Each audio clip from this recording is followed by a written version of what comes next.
Ko kori ke hufanga mo hinga hi talfatap ko do pek fa tapu at pa mihin. Talanga te o fai ki tua mama atu ka ata fai nga maari ko ni ke hoko atu homo pro kalama ko ia he weekend pe mo e tufunga fonua alo au pe he foki ki a professor to ke ta se si o laftani ko mai he ni ke fa hoko atu e ta pro kalama fa wiki ko ia ko tufunga fonua alo au. Fa taunga pe ka inga ku ongo lere atu e ta pro kalama ki a pina. A te ki mautolu, ke ha whepe tu o kuke iai, ko lawa ke mamata mai ke tau prokalama, o ku whawhewhia pito tau wao mai ke he weekend, pe mono taitai le rei ki mautolu, ke tau kau whataha i he prokalama mahu inga koini, ai a ko fuoloa, ai ngai taimi ko ma whanonga mai ai, pe mo professor, toketa se o laftani, i hono tala noa i ngahi isiu ke pe, ai a ko maa o mai ni ke he tau konistutone, o mawhanonga mai ai koe ni. Whiawhia fōki he pongpongin ke hoatani ke taitai le rei koe e professor, ke he prokalama koe weekendi, ko wilo ipe koe weekendi o ku o hanga atu ki ai, ko ngā ko mahino, ko ofisiale fōki kamata he tainimi, ai prokalama pe mei he studio fo o ko ia ai mananga lo au, o lo i koe whaalere mai fōku ta kamata mai au ia tō mua mai pe ta lelelere pe he mai ai pe ai, ka kone toki kamata ofisiare ni ko lawa o whakawa i he pia mohufi ai studio fo o ko ia ai mananga lo au i he tokonaki ke lawa ke hoko atu ai tau ngahi polokalama ko ia whahoko mai mi hena. Whewhe hake professor pa wana e whewhe hake family ki he wike fo o ko ini. Malawi to tonga pia ko whawhitai pe i he tau osia mea kotoa pe tau whamaro pe i he tau ki mai ai mo ui tau whamaro i he mea kotoa pe. I kai whahanu pe la unga. Koe whawhitai pe hange koe rau ai toi paloia pe pia mo e saame a te vita.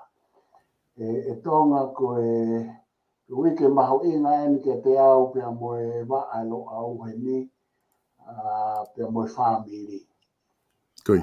I heni pe pehegi e mau kautafo o heni kure sisita i Australiani Kempelani ko lo au Arts Foundation ACT. Pe kone mau i ngā hange ko mea ko ke talanoa ki ai.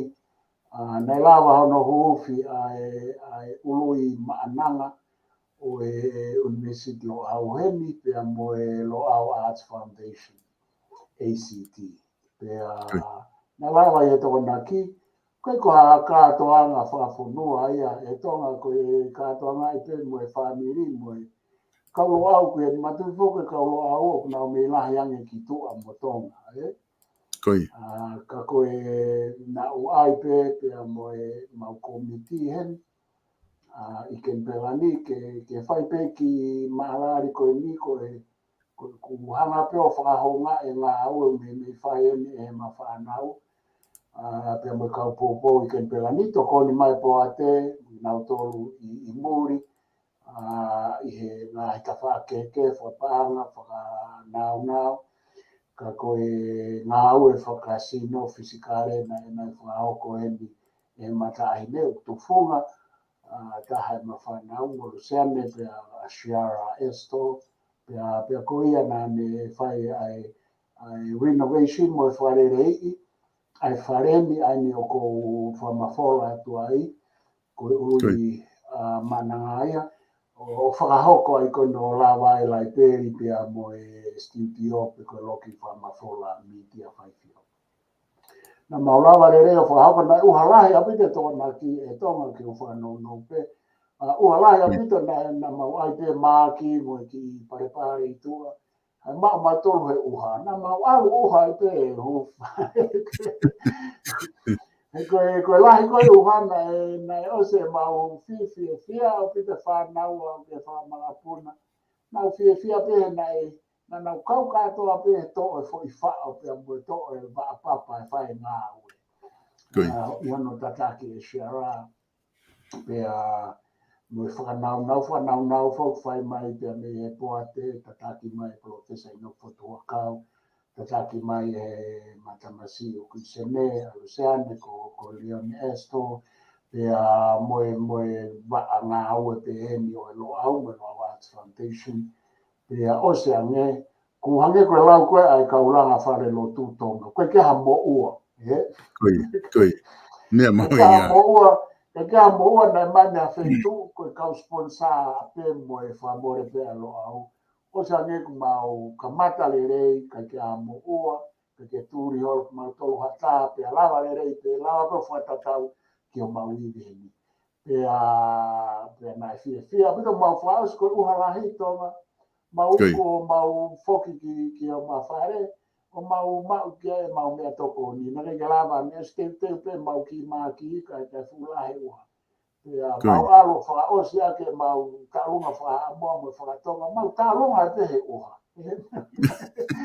na e te mau to por kalama tu au pe mo Luisa mai rei la tu kefu pe mo Luciane laftani anai he tahate mau proklama te tahate ata fanki ata mau fenga ke upload te video na fai ka mau ko i he me ka e fa mo puna ke video ku fia na o mai nga po aki me tonga a me kaulo awa i o tataki mai o sini wata tu po mo tuma mo kina tolu ai pe he ki heni pe au ke o minista he me ua tonga po fia pe ka te au me ona kai ke na lava mai ko private home weni pe kai ke ai mau ki apply mau public insurance kana e omi pe po ake Minister of Agricultural Affairs ko Miss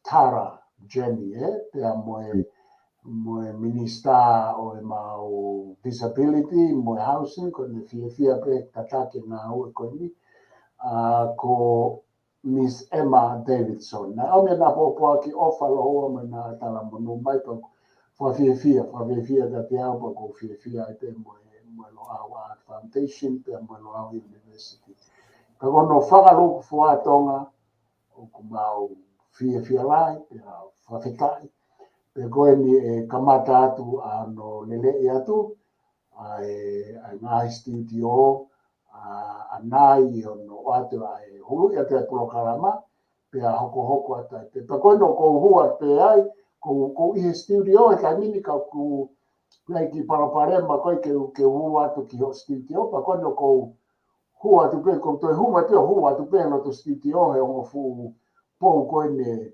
matapa koe ne lo au ko falala ki ai kai kai sai ke tau to tatoksia ke ka koe whakalu fua fia whaambe hoko le lehi ate ngā oe tonga i kamata koe. Koe mea mahu inga ia e Professor ka lava koe ia ke mahino ko huwhi ngā oe ka ngā lahi eni taha ene ha tuunga mahu inga kua ke ai University hono o whahoko koe ni e ta whaake media whaifio. Pea koe ki ngā taite mauto ki wakai atu he taim polokalama ai a koe polokalama koe te mo whahoko ke lava ke mau mamata atu ki he tuunga koe nana ia i hono huwhi pa kua fia vea lava ke tau kau whantaha i he polokalama mahu inga koe ia. I he tuunga whoki Professor ku ia he tainimi o ku kai ke te aha fu o ngongo fe pe me tonga eki ko e tuu pe ke he Omicron o ku alu pe ki olunga mo o se tu pe ni i ka ko mea pe mahino mai me te ki nao tolu o kai ke ai ha kakai e tu i ha tuunga ke pe ke ave ke ICU ai a ko e sivia tu pe positive pe na tahulere pe no fo pe o se hona taimi sivia negativo na ata ki nao tolu ai a ku kamata ke alu pe ni kamata ke anga ai kakai i tonga ko ngā ki he whahinga mahaki koe ni ko Omicron ai au kai ke te hoko re vai ko fu palo pare ma fe ne o nau ke ho ha ape mo whinga pe ke nau tokanga api toki ai ai ko tuunga ia ku ai ko ai Omicron i tonga pe aku hoko atu hono whafoki ko i hatau ka inga me muri ka ko tui mahalo ke ta whaako ki tonga tapu o ku ikai ke te aha fu mea fe a pātu pa me he tuunga ko ku ai ko ai Omicron pe mo kamata ko ngā welanga ko ia pureanga. I o whawhiwhia o pito e tonga ko e tuunga ko kua o ke a tonga pe a hange pe ko e ni o ku kei alo pe ka ko tui o ku hange ko o mōre ate e iwi e mahat whaka au hania e ku bakai e koe Okay, alu pe puke mo mate ka ku whātua ngai whamamangai pange koe ni. Koe ngā koe huhu koe e kakai. Koe kakai lahi koe owa he whitu mo fu ke wau mo fu te se te kakai ko huhu. Koe. Koe ku whakatoa ngai ku mārohi rawa kakai ke nau whawhea atungia ai coronavirus. I kona mo ni. Ka pana kei tau hu tau tonga. Ku ke ui lope te tau whewhe. Koe. Pe aku kei puke pe kau huhu. Ia i pe kau mate ai pe hange ko nau tunda kei ke nau huhu. Ka koe tau kei koe na tau hanga o ilo i hao koe te kei ke whai hahu.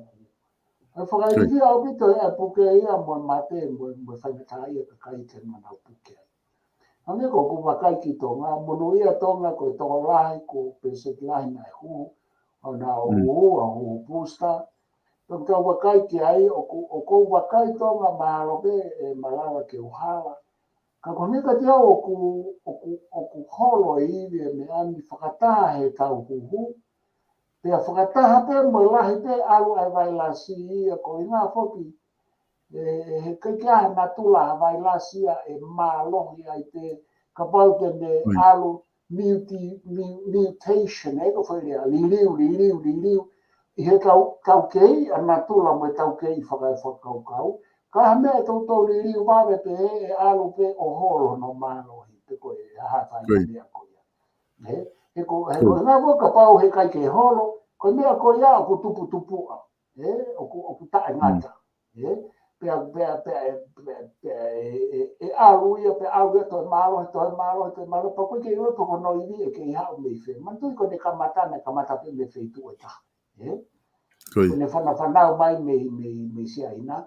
Pea ko e tau kei ko anga pe ne ka noa whakau. Ka pau hei kai toi tupu mai hawai lasia e taha ke hao ke ne toi omi ha mālohi fō. E alu pe ai maaf mutation koe, ai maafurifuri ai vai lasi. O hangia koe tō whainga mea pe e alu holo no i di ka pau e tupu mori riu baba. Pa koe anga pea e ku waka he koe hangia ko whatonga e mau. Ko ma whanau fōku na e whaia na tōna e puke. Pea na o sisai, pea na i o. Koe whai koe ni tau ki kātoa ngai ne tō naki. Koe mau toi tui mas, ma ko omi ko tō pe ka kai na i nina mau i he toko o furu. Koe toi tui mas ai fofonga maha tāi. Ai ni i ena e puke, kuna o sisai, ka koe mālohe e uhu, pa ko aboru seane teike ma puke, teike mau kanai. Mau ke hao ka atoa mai, tu kai ka pate mato puke a pomi, me mau kai masi. E ko ka alunga halo fukau he uha ne apa ko hao ka hine o puke mai whakamaru. E ko ka hine nei puke e ko mitina o taratu ki mua. I laisa ko ia ene a puke mai whakamaru he lotonga e uha foka ka alunga. Ka alunga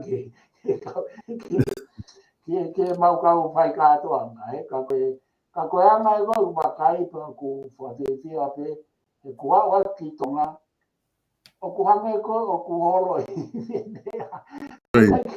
Kai ke full speed ia tu ke si whaingata ia tonga e koe ke sai e na umea ke heo wheka kau whawhitai pe tonga whawhitia.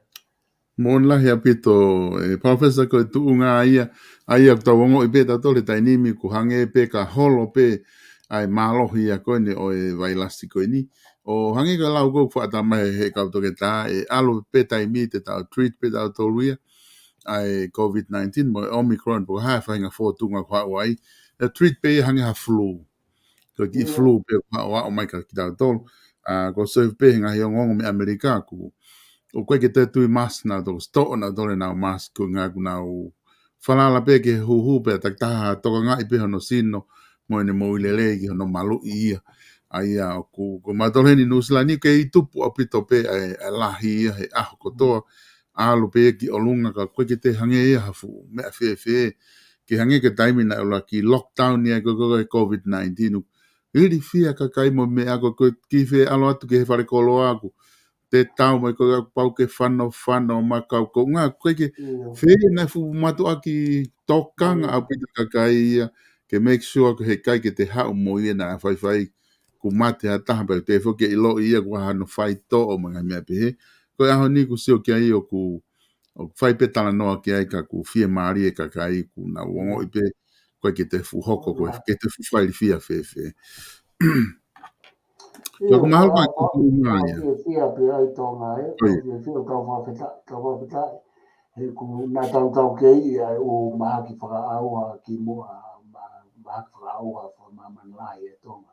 Koe hao ai age, koe hafo ai o maha ki koe I pola koe sā, na yangi mai pia mea ngahi o hio, kei ke me kapa katoa maman, kau manatu na ke tau tupu I he tahiwa tawalu ki tahiwa wanuana o koe Spanish flu kau mau pe tala noa matua ngai fo matala nai fo foi fia vito kai kia fai nga fai topo fai nga nau ne to ni ala ki to le teknolosia ne ko ni to ko feta I hoko mai ko ni na e kau teknolosia e tau ngau e aki pe ke ka fa to ngai ne kau teknolosia ko me ngau ko sa ni si no tona na fa tupu va ve na o mai ngai application ke tau ngau e aki teknolosia o mai ka sa ni si ngai be ke au ke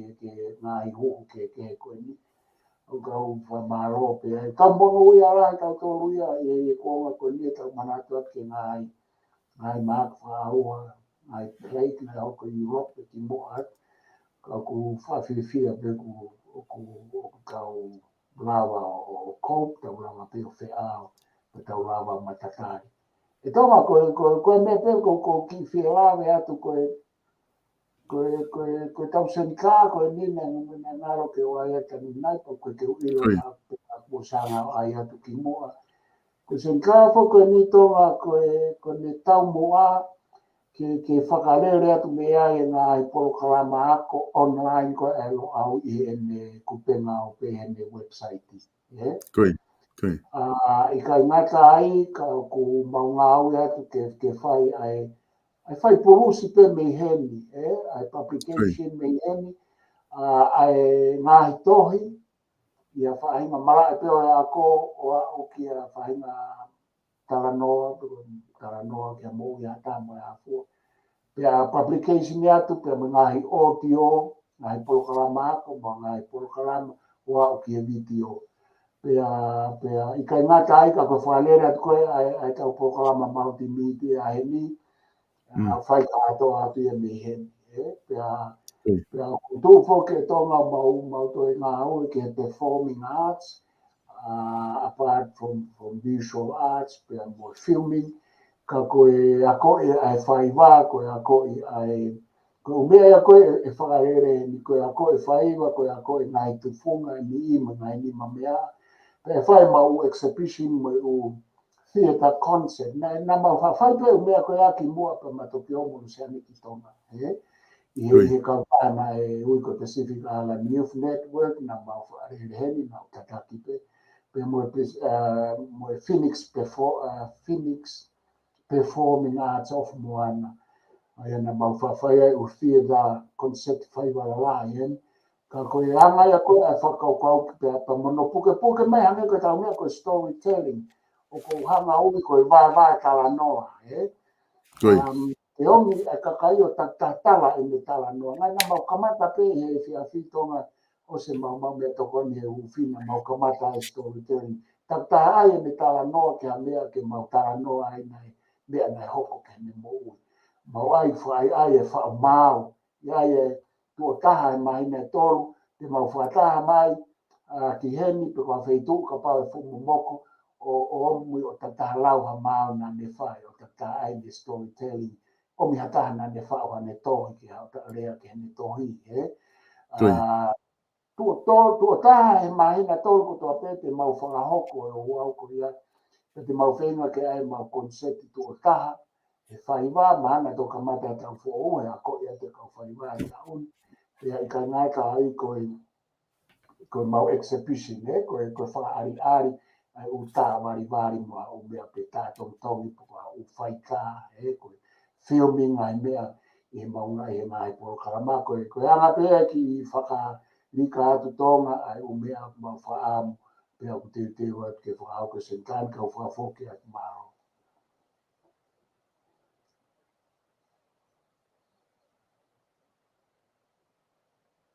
Taha ia mea mahauinga pito o Pawhesa hene tuu ko tai nimi, ai mahino e lava le rei e ngahi ngā au e kotoa pe whahoko me University o lo au.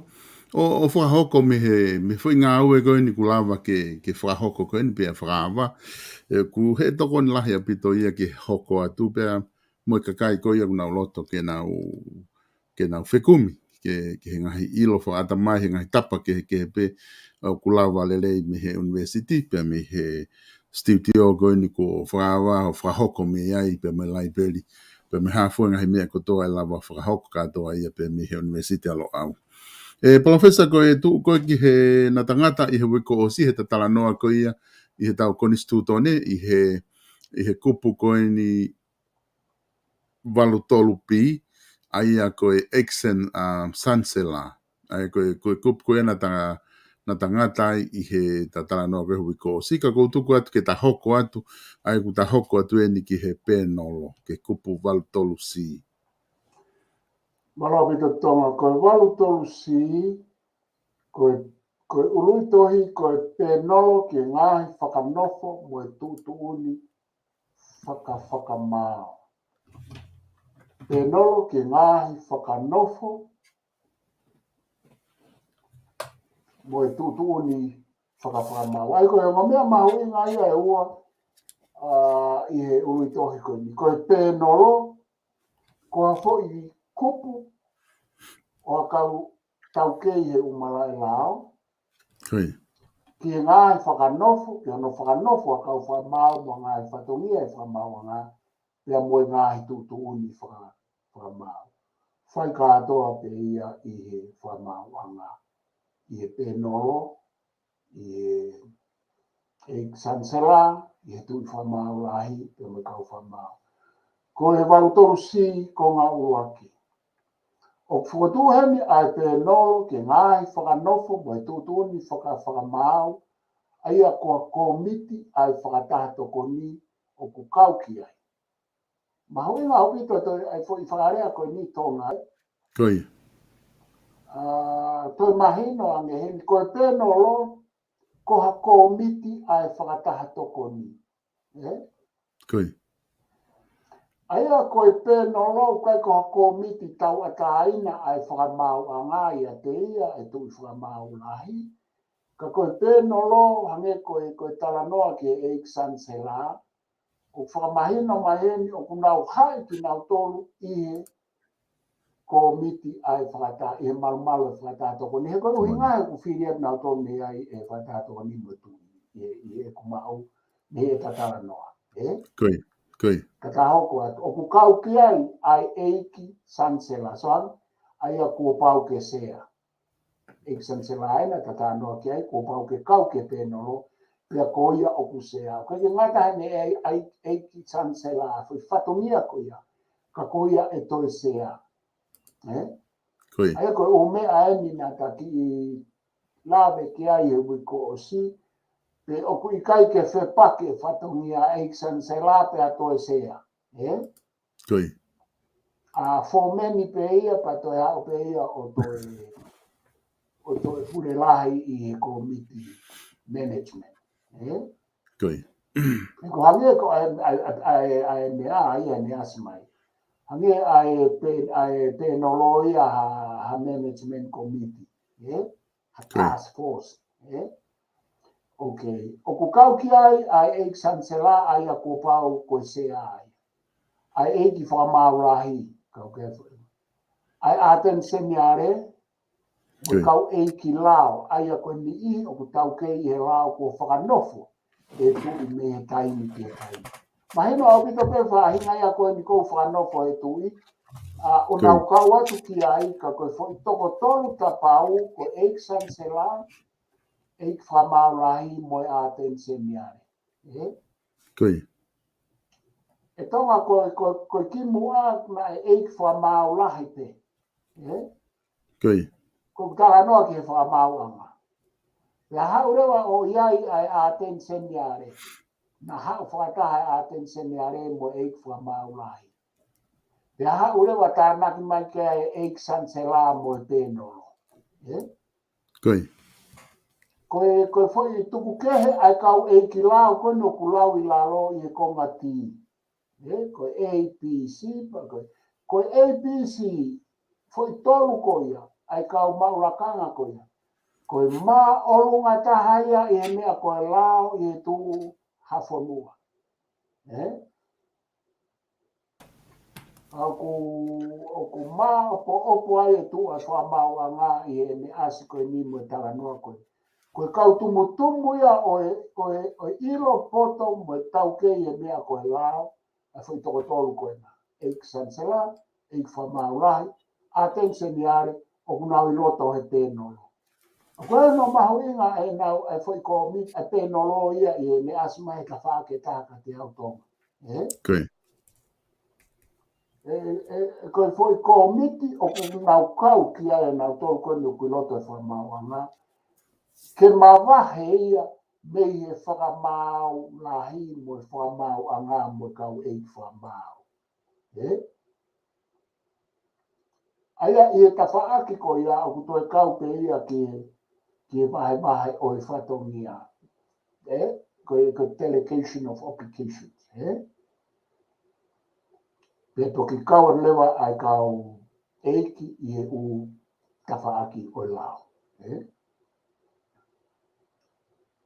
Ko whika ua, waru tolu si ua. E tonga o te anea ki te tānak mai kai te tā hokua te konga ua.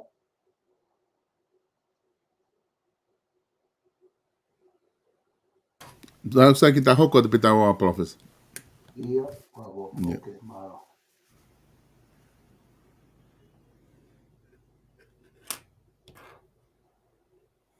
O, tata. Oku iai pe ngai mea o wheu aki pe me ani. Ie me au au la tuka sai pe. Tau au ki he ua. Ko ngā ua, kua pau ki he pēnoro ki ngai whakanofo mo e tutuni whakawhamau. Ke whakatū ke tui I he whakatahatoko ni. Koe. Oku I kai ke nau tū atata. Ie nau ngai whai tutuni, ngai mea lalahi.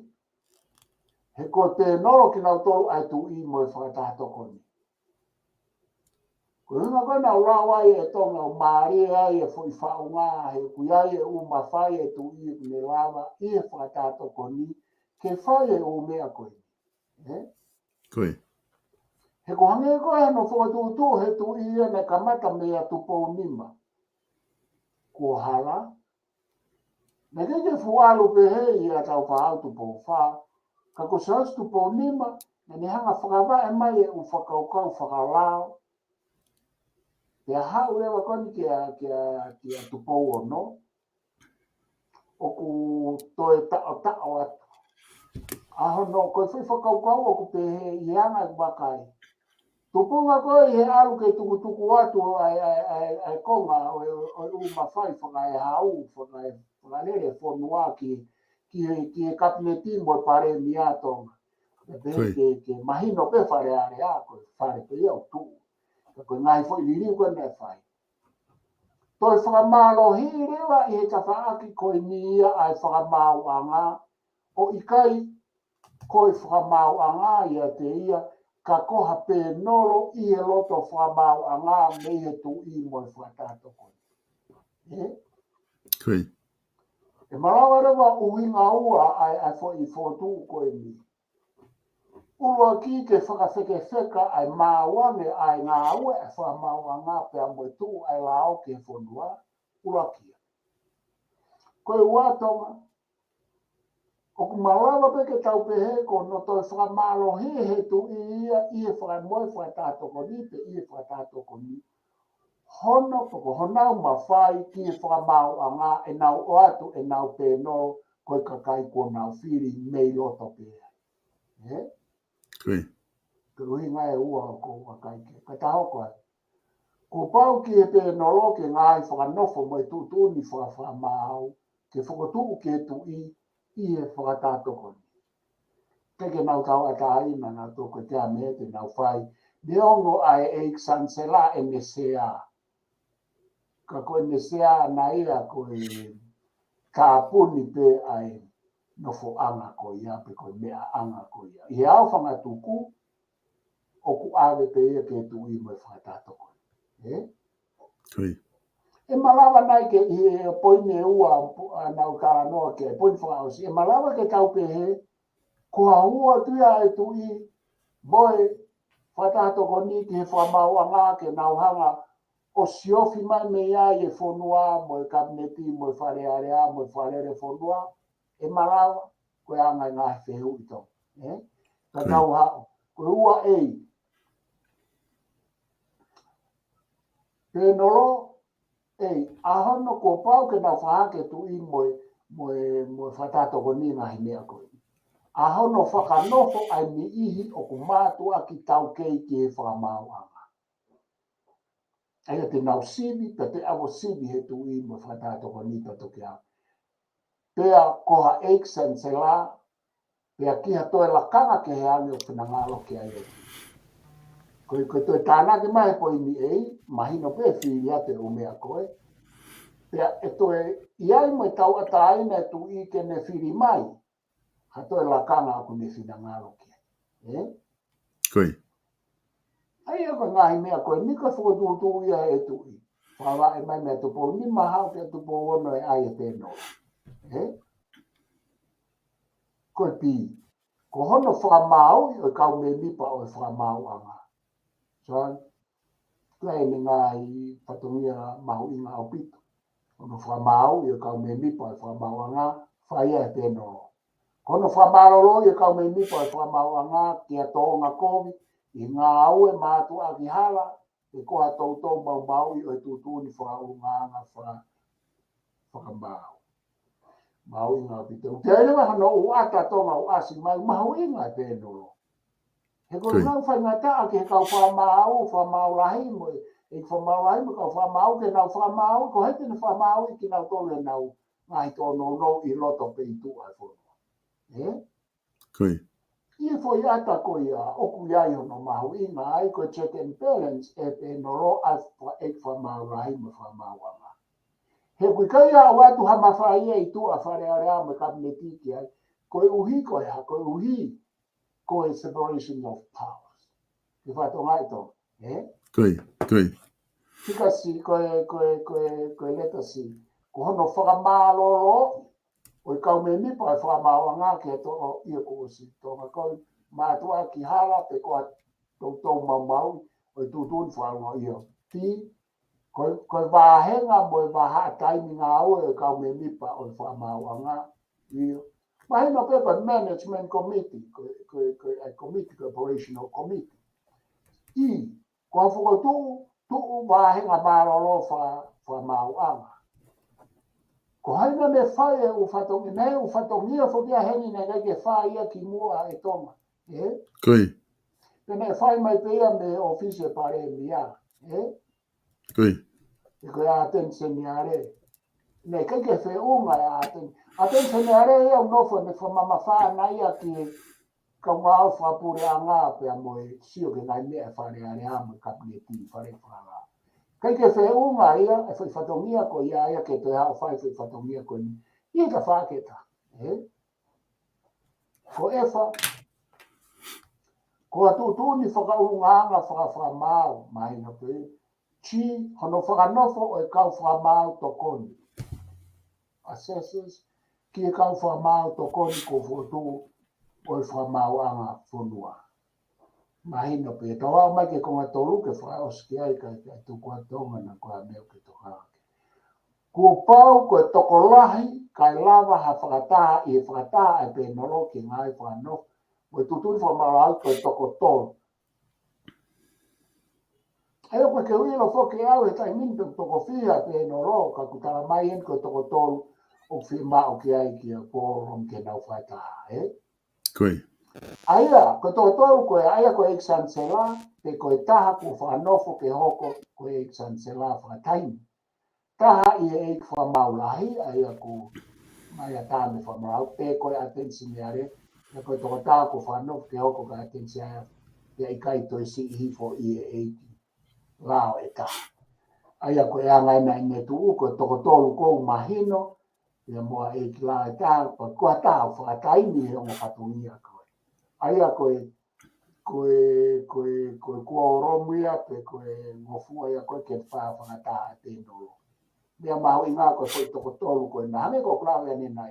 Ko to tolu tumu ia o tu ai la o to nga e ko e sansela to ta ko ya pa ke me ma o una wange pe ko ma ina atention ai ko atention ai o ai pe mo e fa ma isa tu e tu fa ma wa e ko na la kanga ma ina au pito e pe ko me ko fa to nga ia sa stu po nima ako hau ke tu i ko ni mahuina au pito e na hanga o whakamaro ia mo kapi fono nai mea nai mata mama he lao nai mea koe whenga e lao ke whewheka au pito na hanga whakahu mai o hu mai i te nolo ki he whakamau anga e tonga ai ko whehu ia e ni he koe hu mai me tu i mo whatato koe kai he ka whaketa ka pau o a whio i te mea e taki pe koha tui ko ngai mea lele ia he ko mea ia ko te whakapoto tatau separation of power te maa popo pe maa o whakamau anga he ko ia whangatuku neongo e whaulao e whare area neongo e pore katneti ka koe wheitu e ni koe whai a ono whamaama mo e whakauhinga mono tataki o lao ki e mea kotoa te whanua e whawhoke e tō Mahina pito, malo pito, Professor Pegotuk, mahino, ai whamatala ko ki hanga o mai. Koe kongon ko loto ke hanga ki o atu pe ki loto ke ngā ke whaipeha wakai mea he ta nofo he whahai koe. Ni koe ngahi pūre whoki he whonua, whoki koe o ku wahe koe ngahi pūre uta nā tatala noa kia he separation of power na ke whamatala mahino pito he separation of powers. Ai pūre anga, koe whamau anga, pia moe whare area. Ko e whamau anga whuka tahai ai mea mahu inga au pito ke nau tau atai na hange koe ku ke whamatala ki ai professor. Ko e ne tuu koe ni, o ku nā tatala noa whuki he ex-chancellor. Ai nā tatala noa he programu ko o si, ngahi whatongia ko ex-chancellor mai ko Waltolu pi, ko whatonga i hifo o ku ne purei, ko e Waltolu pi ulaki ei, purei ngahi whamau anga. Ai ko ex-chancellor ne purei ko ngahi whamau anga, ma ngahi mea whera aku ma tawa taina e whamau anga, ma ngahi mea pehe. Pata au mai ni ahoni ki he pēnolo, he Waltolu si, o ku haure vai pēnolo ia, o te ai ma nau ngau e na tolu whai ki he whamau anga, while kau whakamau, pēr moe hafua, ngahi mea konu na ki tala noa mai kia he APCT, o whekau aki ia moe whamau anga. Ke mana tui whuk palofesa ka tau whotunga motua, nei mei whai kotoa u ngau e ia ko ni e he Department ko Justice. Ai ko whamau anga. Pako whai li riu ko ni ku haure vai alu ke ex-chancellor, alu ke pēnolo, ko ngai ko loto ke hanga o highlight te tangi ke haho wakai ki ai. Hange o whepaki holo e u mawhai. He ilo ka pau koe ke whepaki a whakalao, ko unga koe ke ilau ke mea whakalao. Pe whepaki ka pau hao pe ai, ka koe e wakai e te meitua. O koe taha ko ex-chancellor kune, ko hono whatongia ia ke ne toka ngā e whamau a ngā mga himea ko ia. O te ai mai kulupu ia ko pēnolo, nau te ai bem ho nau iwi o nau tolu ke nau toka ke whamau a ngā. Palofesa ko anga pe ki whakaukau ke ai heil pe tonu pe kuhala. Tonga ko mea mahu inga o pito ena he kukau ia he mea ko whakaukau ki ai he tā hau. Koi. O ko whakaukau ka ku whaangalo e te au ke wafe ke ai ka ko hanga o mai koe. O mai e whehui uruaki ki he whepaki te oku ia i hau whepaki i e whatongia te koe conflict of interest. I e wharea papaparani. Koe poini hono ua, koe poini o ko whakaukau ki ai, ke mea siai mea na ulawe ki ai ki mua koe ke manatui. A Department of Law, ko Department of Justice. Koi. Ko ai fo mane minisita. Ai ko minisita lao I tai mini ko Sami Waipol. Sai. Na nau me whae o ngā oe, aia koe tau hau, nai a tensiare. Koi. Na e iai ai tui whamau, lai tau hau me mua. Pena iai rewa ai, pot ngā oe ai lao, ui kai mini koe Ministry of Justice. Koi. Aia koe ngahi mea ia nai hau. Koe eiki tui whamau rahi, pia moe whamau anga. Nei ai pe toko tahana ne tatake ngā ue ko ia. Nei pe ai tamana no whai ngā ue koe o maure rei ki ne whai ngā ue tatake hore ngā ue ai whamau anga. Kana alu whakataha rewa whamau anga ia pia moe potu ngā ue ai lao pe koe justice. Koi. Koe hau whatongia o Ministry of Justice. Koe hau whatongia e whamauanga, koe umea koe ke tau whehui. Koe hau whatongia a tensioniare. Ki mua aini pia ta tala noa ki e huu mai ai pēnoro. Ma tui koe ex-chancellor ia o ku asi mai me he ta hau e konistuto ne. O ku kai tuu tau ata aina e ia te ia.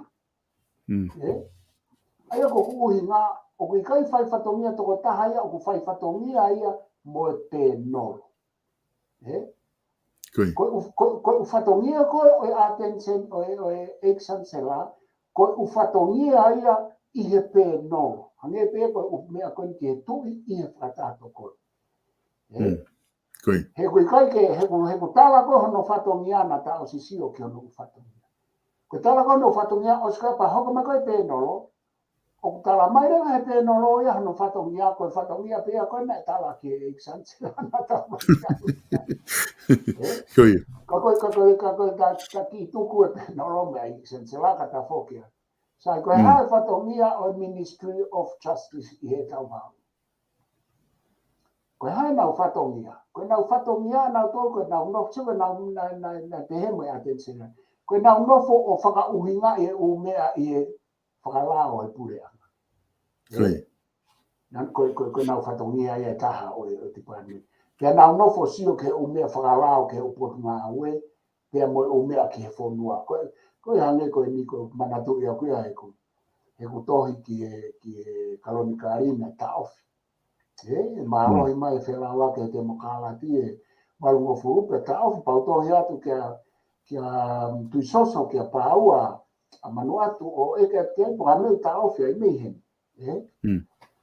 Tala mai rewa eia o ku tuoni mai me kalauni me lao.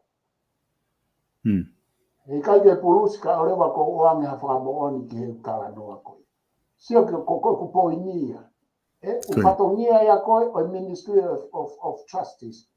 Koe nau whauhinga e lao ke he upot ngā ue pore ngā pia moe whauhinga I ka mea whekau aku me kakai. Ma tui fwoi koe Kalonikari kauia e maa aia ki he BDI.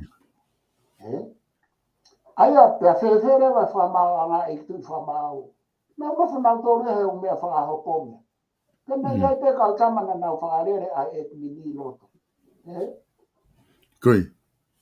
Ka tau hau rewa nai hau te nai a tensioniare whakafoke ai ku tala noa ki ku ilo ke kau a tensioniare o aluia ki e kaino o tupourua ki nai a tensioniare ai neo skamata a tensioniare. Kui siana koe korisi a te la maki me baba nai a tensioniare.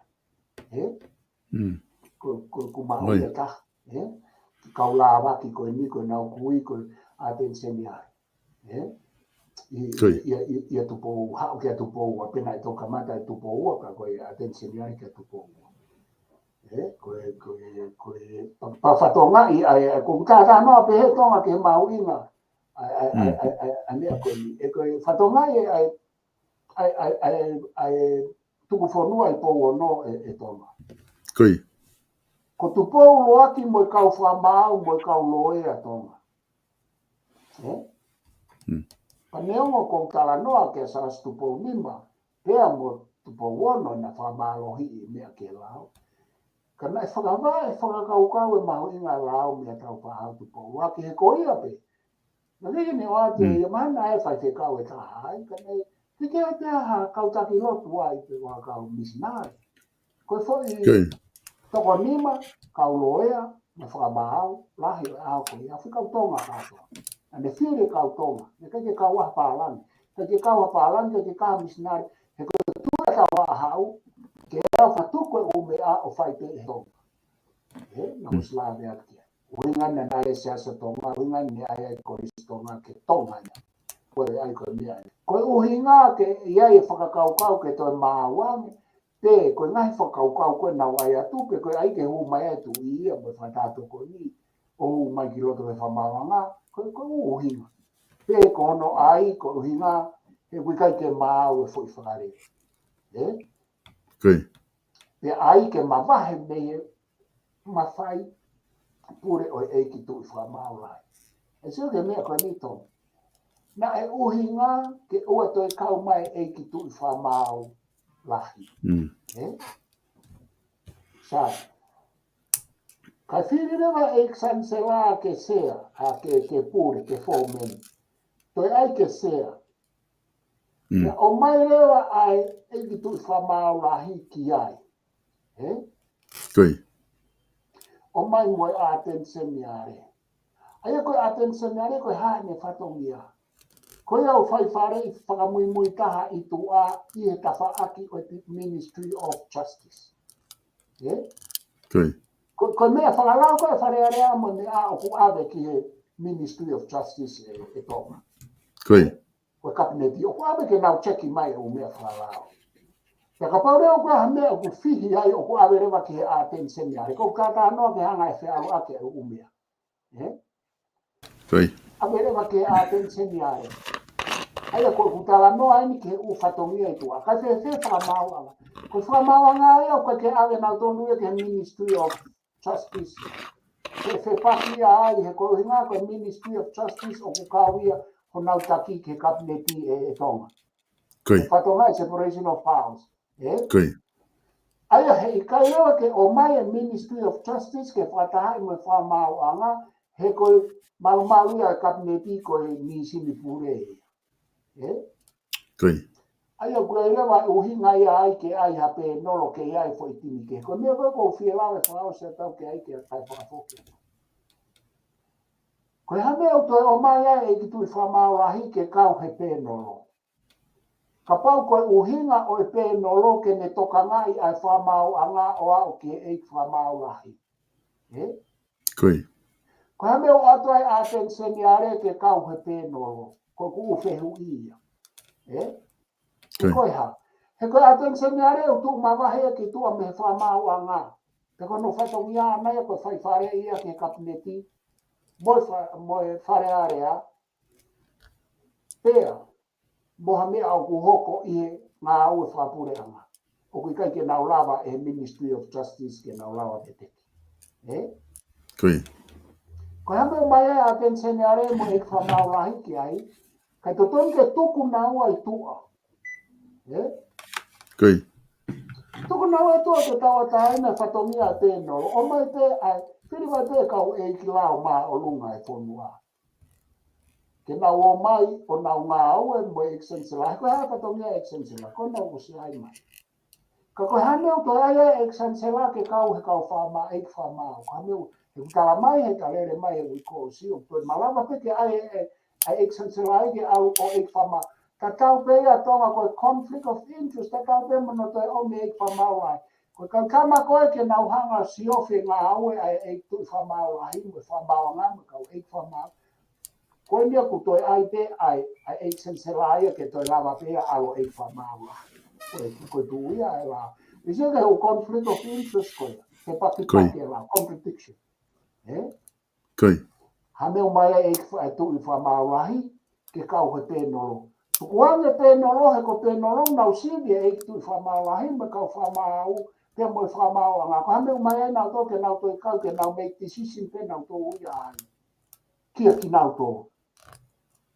Pea potonu ko eksen se lae ke o te awe ai whamauahi whaumeni a tātā pe ia kona whaumeni pe pato e sea. Koi. O whi mau whukia ke alu pe he tala noa ke whakaiti ke he ku uhinga ke he mai kalka ma patoa ia i nau whaka uhinga. Uhinga ke he tau he tala noa ko ini. Koi. Ko mea ko whelawe e mau tala noa e kwa ini whekau aki mo conflict of interest mo contradiction. Nā i tonu pe he ni ko tala noa pe a kuia tonga. Whaumeni ko e exansela mai hata hake ho sea. Koi. Oua toi whakata exansela ke alo whamaura. Oua o mai e tui whamaurahi ke kau e pēnoro. Oua o mai a ten semeare ke kau e pēnoro. Exansela ta ke alo ke ua kau e whamaurahi. Tuku kitua a ten semeare, tuku kitua e whamaurahi. Ai foi pēnoro ke tau e taina. Ia whae ngā aua.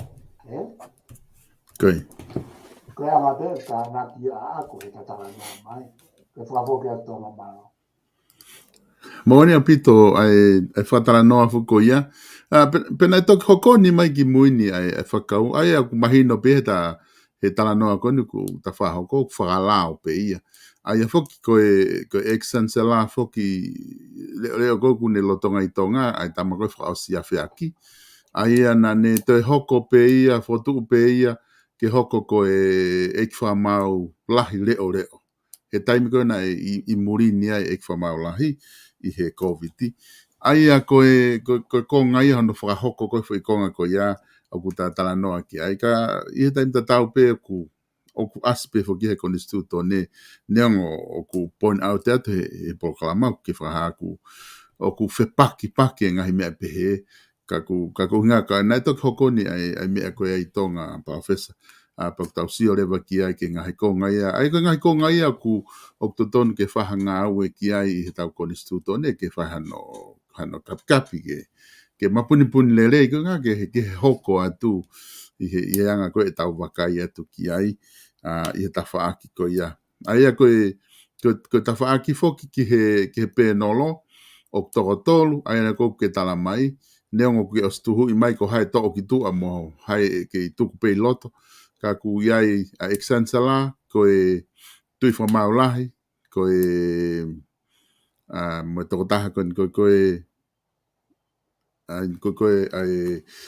ai ko he tafa ko lao atenseniare ai ko foi to tolu ia ku nai loto ai pe tala mai rewa ke pe mo ka ulo lot ko ka ulo lot fo ki e professor na to kola una magu na toko nima pe ono ai ko ai ko severe mo talaketi mo mea ai ko lo alote una toko lahi una i toko nima na tolo pe toko ono ai ka paute na loto na tolo ko ka lot pe ia ko pe ka lot me ka lo lot se okay ai ko ka lo ia na e kuai mare mo fe fine ua na e fine ana tok foto atu ia ai ko nau tolu pe ia he kai ke ata a hangi ko kauta ma ko nau ku kai ke nau pui tu ala o kai ke nau ata na to ke nau hu ke te no hangi ko biria mitangi mo me nau ata na to ia ke fata to kon na to koi ka ko me ho dia ka to na ko o firma o ke manatu i he kauta ke fonua ko fonua o kai ko lao ata pe koi ko fonua o kai ko kau matau pe he lao ke nau whaka kau. Koi. Ko firma o ke ko fonua ko tu a mamani o fe usi. Fe paki atamai kau filosofa mo kau loya. Fe paki atamai kau sainisi. O fe paki atamai kau tala e fonua kau anthropologists kau ha. Pea koe whonua, o kui kai kua whonua pe, koe whonua o kau loea. O kai kua whonua pe ke whakakau e kau loea. Koe whatato ko ni au whai whio ai e kau loea mo kau i kai ke nau loea. Ka koe reanga koe tuu koe i taime ni i o hange ko makai pe aku ia ku hange ko fonua o whakalere pe he atamai o kaulo ia. O ko whatu tāmaki au pito ia. He koe kaulo ia neonga nau matātao pe ako whapapaka ki nau tō. O koe ke nau ega nā tole mea kotoa ki mbou ia kakai. Whema o ke o mai e kakai tau ke he. O whema o ke o mai e tau ke he kapau e tongi nei ki he kaulo ia e whakakau e atamai whakalao pe. Ma tui koe lao, tā noa lai kai kau filosefa. Koe ne toki hū mai he vai ai whakakau ai tangata. E hū mai lao teke popo mo tata. O koe koha mea ea ke ne o mai ke ne tataki e tau mo ui ke tau nofo e aha o whakakau whakalao. Ke whai e tau whatongia mo e tau ngā. Tau whai tau ataina. Whai koe ngā koe ngā ue lotu, whai koe ngā koe tu whai. O kutala noa lahe si sumbo paula he tohi tapu e tonga. Ki he ngāhi mārohinga, mo vai anga o e lao. Pe aku na tala noa loa ua pao e lao ngata kai kamata ai mo la re mo ui whakasisu kakaisi. Koe u whakatātā pe ko wanga o mai. Aku pia maa rewa ke kau pe he ai mea. Rangi koe mea koe ni. Oku ikai koe kau loea me kau matātā loea, oku tika taha e nau whakauhinga. Koe foi mea e ke manatu. Ko mea kou whai ake whakauhinga o ku vete i a whangatuku o ku vete ake losiki. Ko koe kou sai ho tala noa i e losiki mo whakauhinga, ka tau pe koe ha ho pui tua. Regardless ko koe ha ho pui tua ka te mahuinga i ka te au. Ka o ka pau o kia ha losika ho tala noa, sika mea koe ni. Ko koe ke losika mea e koe ni ki he ku tala noa ia aku i he ka tala noa ki he u mea koe ni e nau whepakipaki ke te au. Koe. Nea mo tala mai nei whao e kau matātā e ua awhi hango furuka ke uiwa kau matātā. Ko ia ko kau matātā me he umala e ke. Ka koe losika kou asi mai e whakama opo ake e tau ai uhinga whakalosika. Ka koe uhinga koe ke he uhinga whakalosika. Koe uhinga o ku haoa ia ki nau tō koe ke nau whepakipaki. Ka mea ia ku ike te au koe uhinga whakalosika o ku tānoa ki ai. Whakapau ku mai ha uhinga ia o ku whepakipaki. E tonga, o ku tae uhinga ia ka te au pe ku tae losika ia ka te au. Ka koe mea koe ni he ka taha noa ki ai, o ku asimai ka te au koe mea o ku whepakipaki he nau whakauhinga e mea koe. O koe koe te he koe nau whao pe he whamau anga mo e a tenseni a reka mo e a fua eksan sela mo me apa koe mea ia i kai. Kau siwi whakalosika e whaunga o whainga mea mo e nau whakauhinga ki e lao. Te toki bete, he ko manatu heni ke tala noa tangata ate nisku ne te kia pa ko manatu ki ai ko kau ngā tangata. Pe koe kai ako toke tā so saela ni toto helu. Koe. Koe re ai a langi toto no whakai ke e kei tonga e whiseki e ku ma kei tonga. Koe e ke ati pe kuaha no pui he pui toa he politiki. Ma tui koe tama whika pui e tama se. Koe tama whika lo sika fok se tistika pe langi toto ia. Koe ko koe fok langi toto koe kia ha pui he politiki ka koe ne rea he mea he te mokalaki. Koe. Koe tāre e mea koe langi toto kia he ko whie kua ose aka whafoke. O koe ke mahu inga ia pe ko wako politiki pe ko wako ha. Koe mahu inga koe tala noa ko toa pe o kuwete mo whakaosi aki. Mo whakaohinga ai aki ai losika. Pa koe ne osi. La pau, te hao kita koe punta te ako politiki pe koa politisi no tala noa ta e uhinga. Ma mea koe ke mahu inga ia. Koe. Ka koe me aia tonga ko whafoke a kata. Mahu inga pito ai whatala noa koe ku whahoko, Professor. Pero tuka ngahi konga mahu inga ini o kuwhia mau ia ke whamamahange ko ia ko ke tala noa ki ai. Ka ngā koe ta taimi, Professor, ko kore ati ke ta ki whamau opo ai. Ka ta toki hoko atu he wikahau. Ko tuka wikahau te ta hoko rewa ki he ngahi whamau anga. Ai koe kupu balowha ia. Maro pito tonga ko whamaro atu e la ore re ta poro kalama. Pe ame pe whaka tonga e ku asi atu me matapa koe me kei wei o lo au. Me koe ki ulava hu atu me sini Lucas tu studio ai lo au ka ko i studio.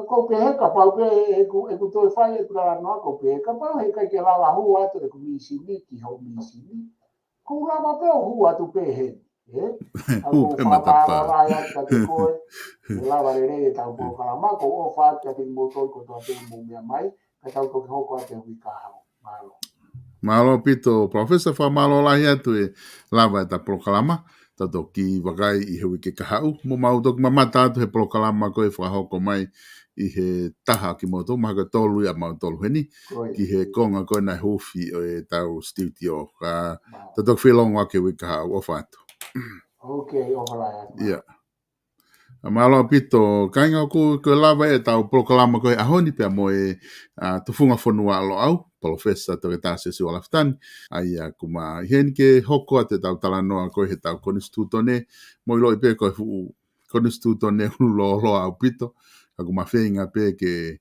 agalaga me ki paki atu pe fanki mo ki kup pe ai pe tai me osi ai pe tau hoko atu rewa ka ngahi mea ke whamalo lahi atu ke te mo tolu mo kau mai he tau ngahi prokalama mo mui mai ngahi prokalama ko ni whahoko e te whinga pe ke o atu e tau prokalama ko ia e hoko e tolu ai ko e prokalama ia me he maananga lo au ki hono hufi ko ia o e na o studio for o ai ko e media 5 lo au ai na e talanoa mai mea e professor ai he ane nai ange. Ko e ngahi proklama ko e ka pongpongi, ko e ngahi proklama ta tau ko e tu fat whanua whao, pia mo piven piukala i taha pongpongi, ko e whawhango sai o ne, I he taha ho ata, pe he foki ki he talanoa ako mo politikare, pia mo professor ino ke huakau, I he